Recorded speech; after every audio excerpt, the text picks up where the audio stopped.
Hello, Capricorn, Sun and Rising and Venus signs. Kamusta kayo? Sana po nasa mabuti kayong kalagayan. Welcome back po sa Star Tarot. At kung bago kayo dito, welcome din po kayo. Please subscribe, like, share my videos, and leave me a comment kung nakaresonate kayo. Thank you. So, Capricorn, first message ninyo, exhausted. Ayan, so pagod kayo ha, Capricorn. Napapagod na. Sabi dito, feel financially drained, lacking viable options, recharge and regroup. Okay, baka napapagod na kayo.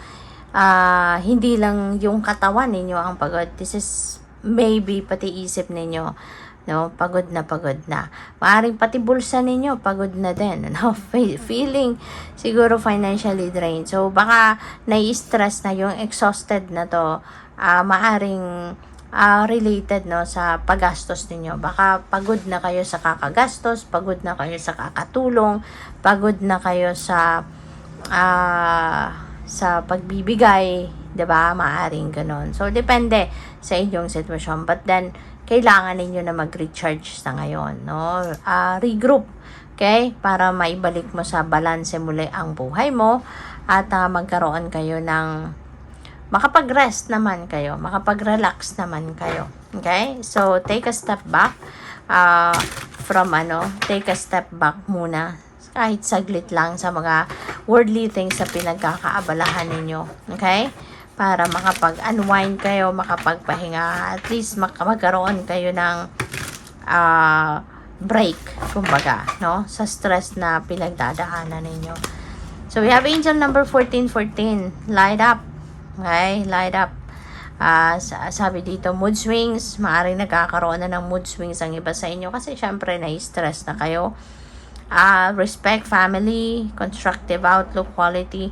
So siguro yung kapaguran na to, diba?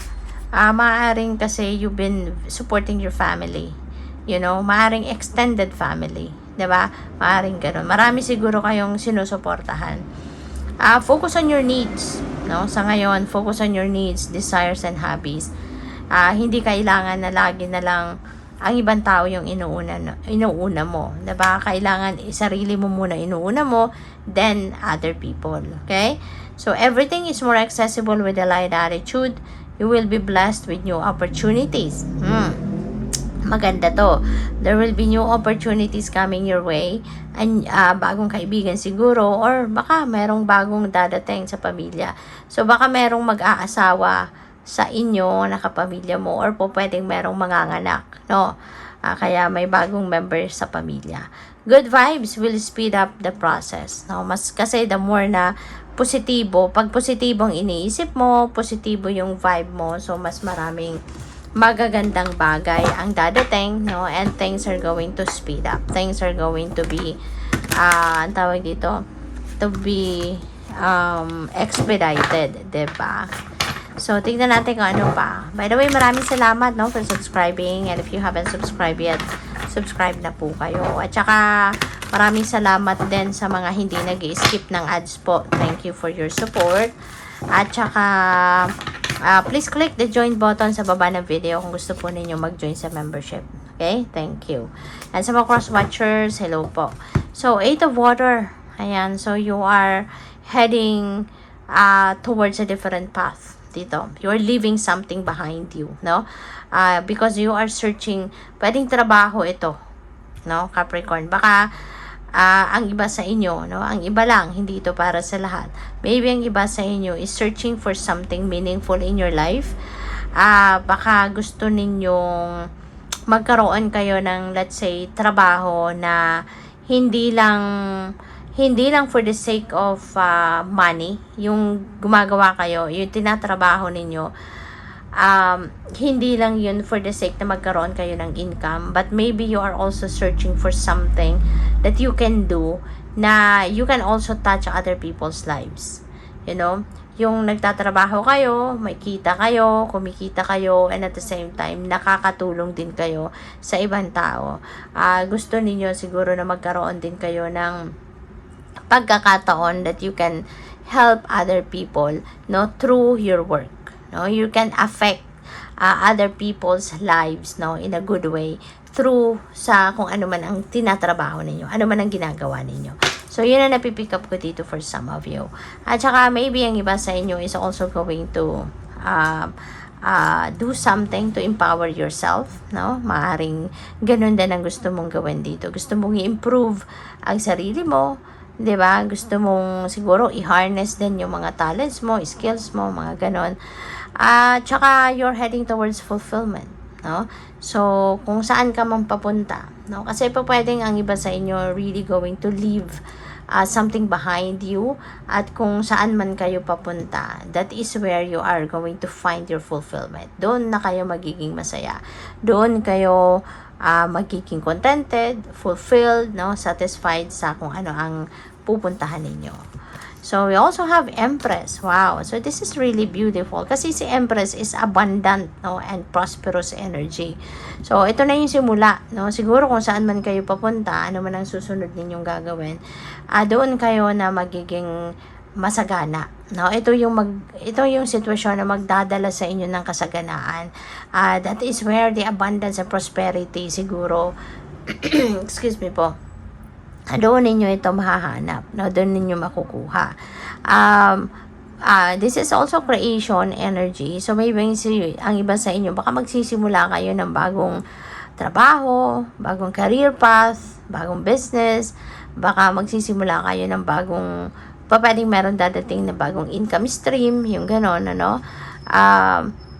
Or, since this is also a mother archetype, si Empress, pwedeng magsisimula din kayo ng pagpapamilya, no? Baka ang iba sa inyo dito, baka you are, starting to have kids, diba? Baka meron din sa inyong buntis sa ngayon, mga anak na, pwedeng ganon. So, what else? We have King of Water. Ayan. So, baka kayo ay, baka makakakilala kayo ngayon. Someone new is coming in sa buhay mo, at maaring ito ay si King of Water. This could be someone na very compassionate, very understanding, mapagkakatiwalaan din na tao. So, baka ito ay magiging bagong papasok, bagong tao na papasok sa buhay mo. So, this could be someone na medyo siguro matured na, no? Matured by age or matured emotionally, pwedeng ganon, no? So, good luck sa'yo. So, what else? We have 7 of Air at saka Lovers. So, pwede talaga, no? Na baka ang iba talaga sa inyo is going to enter a new relationship din with the King of Water, kung sino man ito sa buhay mo. Kasi meron tayong Lovers. So, pwedeng papasok ka sa bagong love and romantic relationship, no? Sa ngayon. Kaya, good luck sa'yo. And also, we have 7 of Air. So, this is reminding you, no, to be more cautious, no? Maging aware kayo, maging cautious kayo sa paligid ninyo, at maging cautious kayo sa mga pagdedesisyon or sa mga kung ano ang magasasabihin ninyo or gagawin ninyo before you do something or say something. Make sure na pinag-iisipan, no? Make sure na pinag-iisipan bago gumawa ng kahit anuman, or bago ibuka ang inyong bibig. Kasi you need to always be aware of, or dapat i-consider ninyo yung mga magiging consequence, no? ng mga sinasabi ninyo or sasabihin ninyo or gagawin ninyo. Okay? So, what else? We have Page of Water. Wow. So, may kilig, no? May kilig. So, feeling ko dito talaga, magkakaroon kayo rito ng bagong relationship, no? For those of you who are single pa, ha? Hindi yung may mga relasyon na. For those of you who are single, it feels like to me that you are going to start opening up your heart sa ngayon para sa bagong pag-ibig, no? Maaring meron din kasi dito talaga naliligaw sa'yo, and maaring katulad ni King of Water nga, siguro din, baka ready na din naman kayo, diba? Kasi hindi kayo papadalhan ng manliligaw, hindi kayo papadalhan ng potential na magiging karelasyon if you are not ready for it, no? So, maaring ganon. So, and also, sa ngayon, you will be siguro extra intuitive or extra sensitive, no? Kaya, gamitin din ninyo yan to your advantage. Kasi, for sure, malakas ngayon yung inyong receptivity, no? Sa pagtanggap or pakikinig ng mga divine guidance. So, good luck. Thank you for watching. Love and light. Namaste.